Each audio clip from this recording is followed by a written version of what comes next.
This was the result of a supply and demand problem and a bad operating model.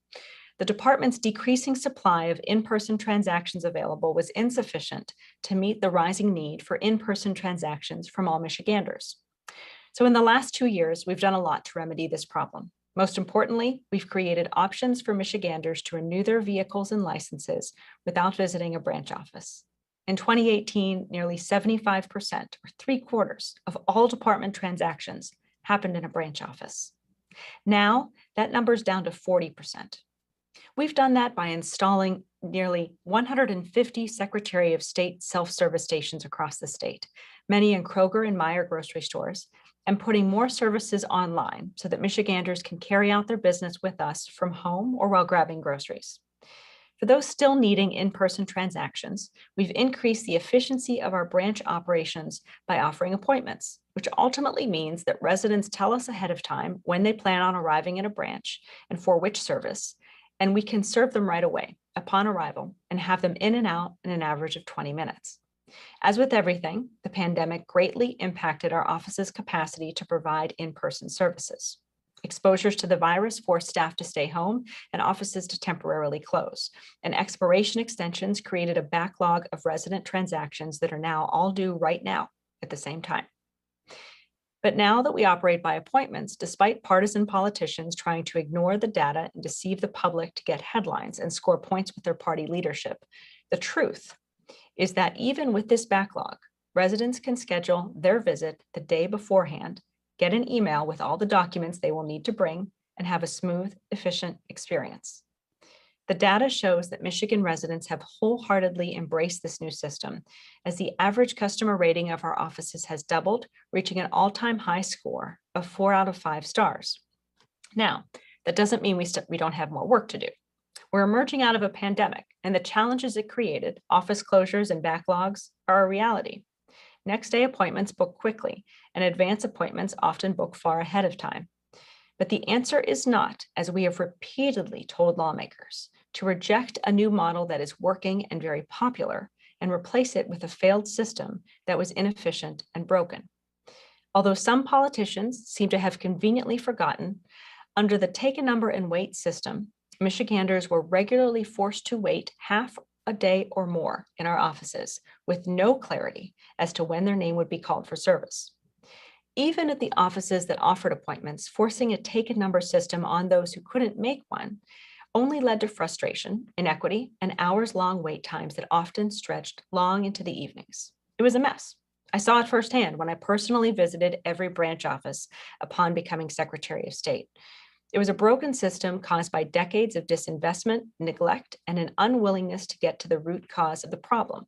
The number of transactions our branch office infrastructure could handle was far less than what our residents needed. The path forward is clear. Increase the number of appointments available so that they are abundant and easy to schedule, and reduce the need for residents to visit our offices at all.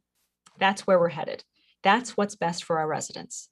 And that's what the data shows is the way out of this decades-long intractable problem that no state has ever been able to solve. But we can. And that's why I've asked our legislators to support our work, because if they listen to their constituents, they'll find that it is what they support too. So I'm proud that the lawmakers and leaders with me today are ready to join me in moving forward and have stepped up to address this challenge head on. As sponsors of House Bills 4946 and 4947, Representative Brixey and Representative Young propose a much needed investment in our infrastructure that adds 500,000 appointments between now and October. This would eliminate the backlog and free up advance and next day appointments for anyone who wants them, getting us closer to a point when the supply of in-person transactions our offices provide meets the needs of all of our residents. We hope any legislator with sincere questions about our branch offices' ability to efficiently and conveniently serve our residents supports these bills. They are the only way to adequately and effectively address our capacity needs in the short term. Reverting to a take a number system does not address the underlying supply and demand issue. It merely creates more avenues for partisan politicians to attack a broken system. On that note, I will turn it over to Representative Young to provide more detail on her legislation. Thank you so much, Secretary of State Vincent. And thank you to everyone who has joined us this afternoon. Like so many aspects of our lives, COVID-19 has caused a backlog in providing renewals and other services with the Secretary of State's office that residents across our state now need to get caught up on. In March 2020, at the onset of the pandemic, the legislature moved quickly to grant extensions on renewing driver's licenses and registrations and many other documents provided by the Secretary of State. And in this effort to relieve anxiety around expiration dates, the legislature basically authorized people to drive on expired licenses, registrations, and other permits. Many residents were grateful for this option and took full advantage of it. The problem is the legislature then let all of these extensions expire at once on March 31st. There was no phasing in or funding to help meet this unprecedented demand. So now we have a host of residents who need appointments at branches to upgrade to Real ID, to take a new picture, to renew their driver's license, and like my son, to take the written exam to even get a driver's license, as well as conduct other business at the Secretary of State. Now, under normal circumstances, these appointments would have all taken place slowly over the course of the past 14 months. But because of COVID-19, many people put these appointments on hold, causing the backlog we face now. To help us get caught up, I introduced House Bill 4946, which will provide 70,000 overtime hours between now and the end of the fiscal year, September 30. The average Secretary of State appointment is 20 minutes. So my bill would give Secretary of State Benson the resources she needs to provide about 210,000 more appointments for the residents of Michigan. Not only will this bill increase staffing during normal business hours, it will also allow the Secretary of State branch offices to expand their hours so people have more flexibility in conducting their business with the office while catching up on the backlog. Taken collectively, Representative Brixey bill and our legislation will provide about 500,000 more appointments by September 30. These bills are about working together with the Secretary of State, with our Secretary of State, Benson, to provide the customer service all Michiganders deserve, making it easier to visit the Secretary of State branch offices and addressing the COVID backlog. I am hopeful the bills that Representative Brixey and I have introduced will be referred to the House Oversight Committee and will be scheduled for a hearing soon. The Oversight Committee has taken 2 weeks of testimony on the COVID-19 backlog, and we have developed this legislation as a fix to this critical problem the Oversight Committee has been studying. Good oversight is when you identify problems and work to solve them together. If my bill were passed before the legislature, likely adjourns later this month, it would provide over 1,600 more appointments at each of the 130 branch locations in Michigan during the months of July, August, and September. Lastly, I just want to note that COVID caused the backlog we face right now, which is why our bills would utilize federal COVID relief funding from the American Rescue Plan to fund these overtime hours and deliver the customer service our residents need and deserve. Thank you again for being with us today to learn more about this legislation. And now I would like to turn it over to my good colleague, Representative Julie Brixey. Thank you so much for having me here today. And thank you very much for working with me, Representative Young and Secretary Benson. And thanks to everybody who's joined us here. I'm also hoping that our bills will be referred to the House Oversight Committee because the bills need to be vetted within the context of the hearings that the Oversight Committee has held over the past 2 weeks. We need to get more appointments available as soon as possible so that it makes sense that the committee that understands this issue thoroughly would be the one vetting the bills. Collectively, our bills were developed to provide 500,000 more appointments through the end of the current fiscal year. The bill I introduced, House Bill 4947, would provide 200 more full-time staff across our 130 branch locations in Michigan through the end of the current fiscal year, which ends on September 30th. If my bill were passed before the legislature likely adjourns later this month, it would provide 290,000 more appointments for Michigan residents in July, August, and September to address the COVID-19 backlog. Each of these employees can help provide nearly 1,500 appointments during these 3 months. One of the most common complaints we've heard about Secretary of State branches over the past several decades is that the branches are understaffed. Residents go in and they see all the vacant windows that are not staffed.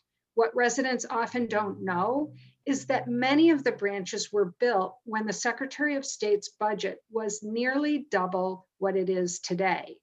The cuts the legislature has made to Secretary of State branch staffing is why we see so many empty counters in our branches today. Specifically, the legislature has cut SOS branch staffing by 40%, and they eliminated 46% of branch locations over the past few decades. During this same time period, the state's population has grown by 10%, and we've seen a 25% increase in the number of vehicles registered in our state.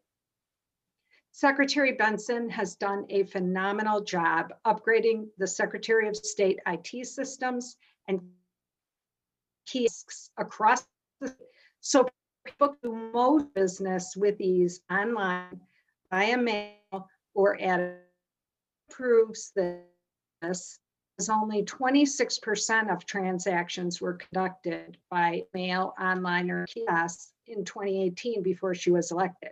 As of last year, Secretary Benson's improvements have resulted in 60% of transactions being conducted via mail, online, and at the kiosks. A staggering increase in just her first 2 years in office by expanding what you can do without having to come to a branch. And we know Secretary Benson is just getting started as she's working on many more improvements to reduce the number of times we have to visit an actual branch. This data demonstrates that the Secretary of State Benson is doing everything she can to modernize the office so people aren't needlessly waiting for long periods at branch offices due to the archaic systems and the budget being nearly cut in half. However, we still have to address this significant backlog caused by COVID. I want to make it clear that this problem of COVID-19 backlog in the Secretary of State business and renewals was caused by the legislature. The Secretary of State's office warned lawmakers early in 2020, when the first extensions were being discussed and ultimately passed, that this would likely happen.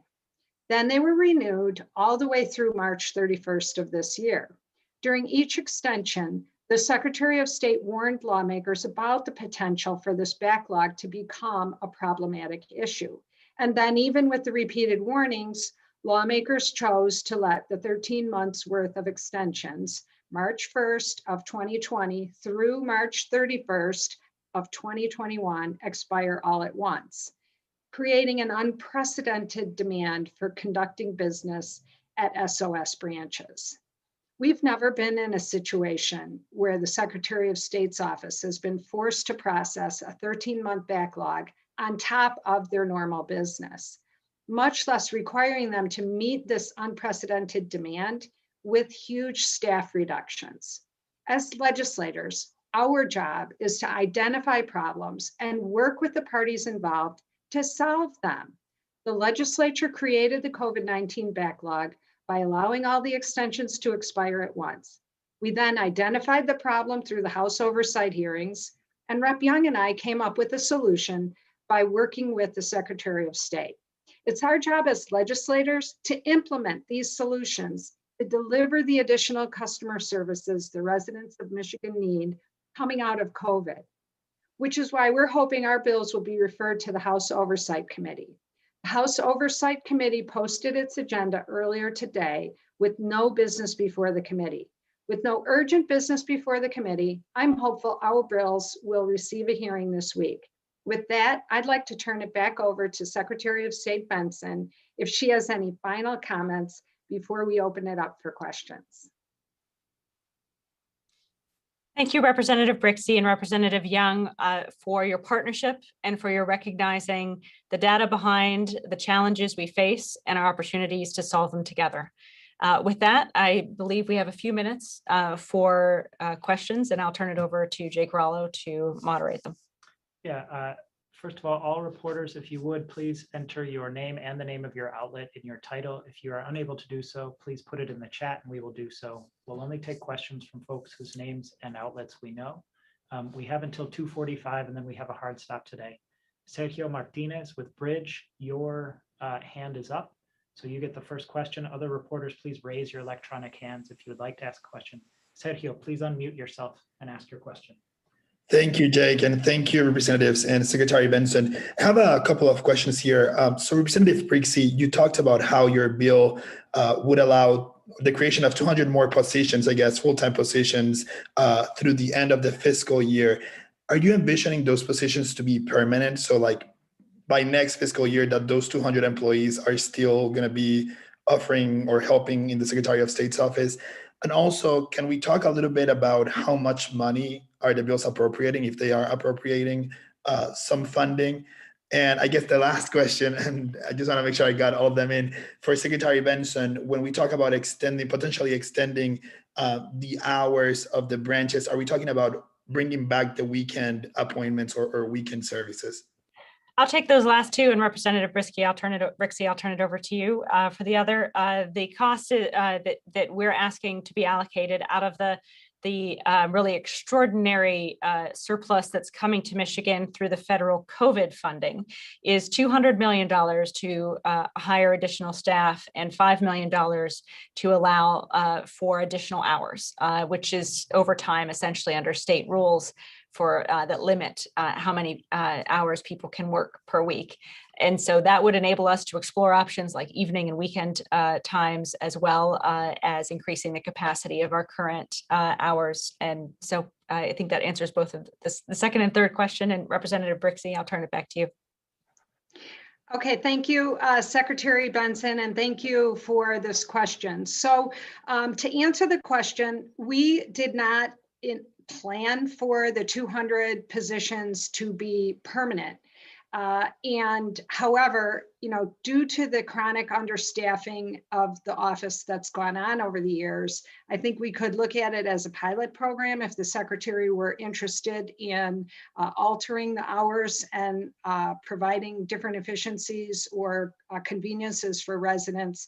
I would certainly be open to that. This funding specifically is federal funding for COVID relief dollars, and so it's not coming out of the regular general fund.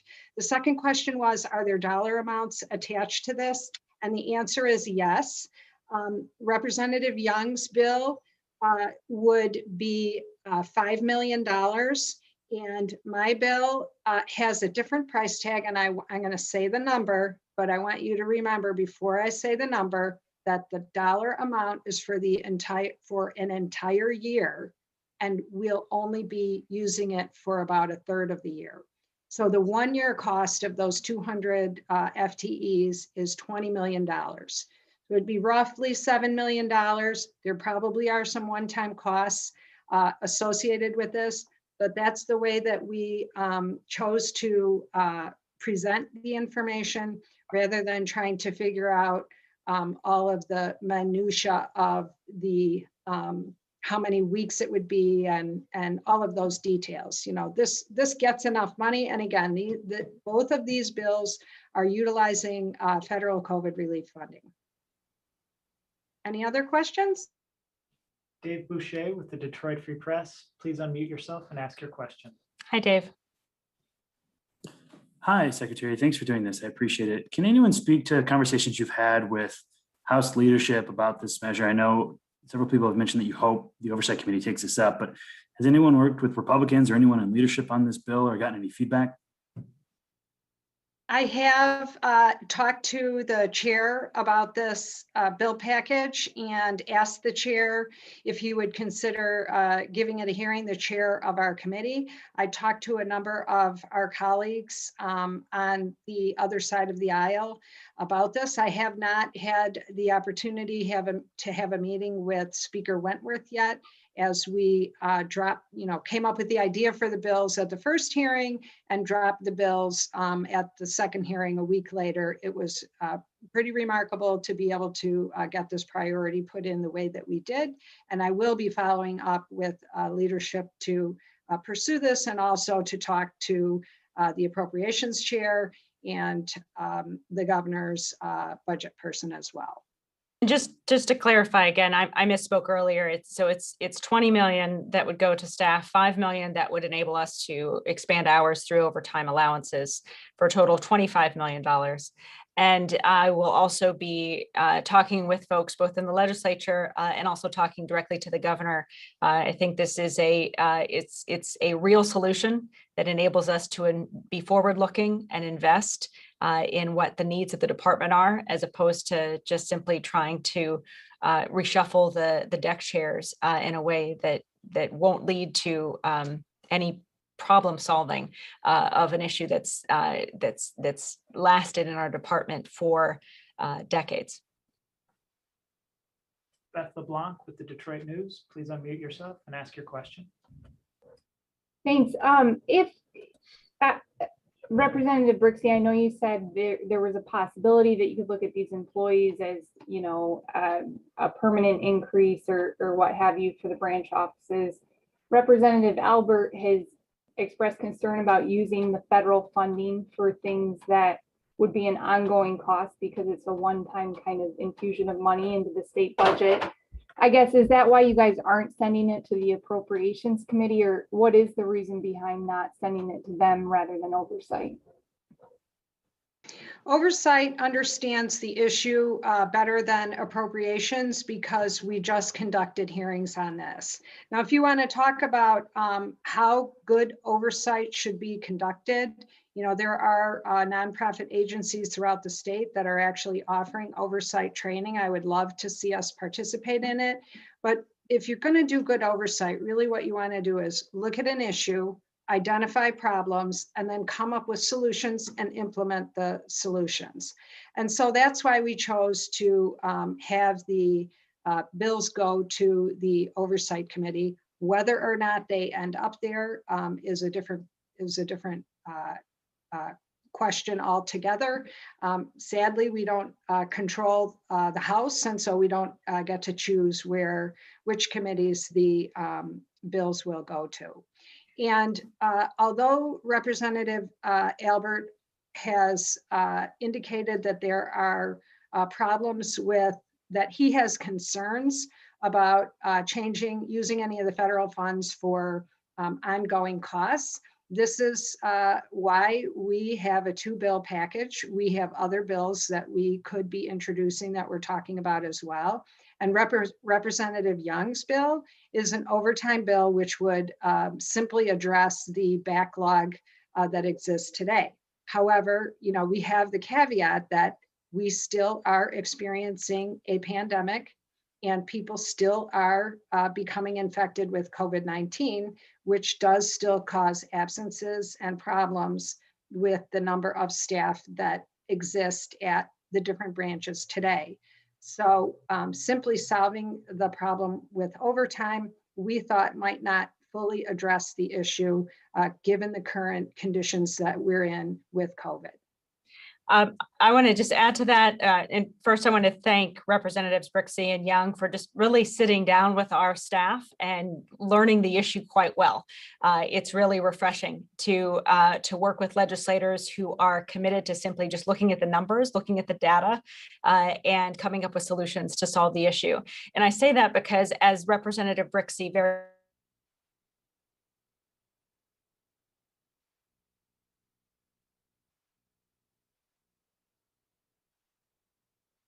solution.